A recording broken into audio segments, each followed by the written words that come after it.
Hello viewers, আসসালামু আলাইকুম। আমাদের সাদুল্যপুরে মাশরুমের চাষ হয়। তো আজকে আমাদের বিজয় দিবস অনুষ্ঠানে এখানে মেলায় নিয়ে আসছে। তো আপনারা দেখেন, ওনার বাড়ি হচ্ছে আমাদের সাদুল্যপুর থানা ধাপেরহাট যাওয়ার আগেই বক্সিগঞ্জের পাশে কাজীপাড়া ইউনিয়ন, সাজিপাড়া, সাজিপাড়া ইউনিয়নে, মানে সাজিপাড়া গ্রামে। তো আপনারা যদি কেউ নিতে চান, ওখানে সবাই যোগাযোগ করতে পারেন, কারণ আমাদের এদিকে এখনও এইসব প্রচলন হয় নাই।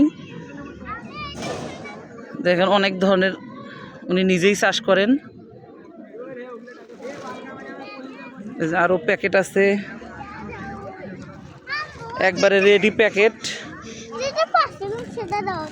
আপনাদের যদি কারো লাগে অবশ্যই এই ভাইয়ের সঙ্গে যোগাযোগ করতে পারেন।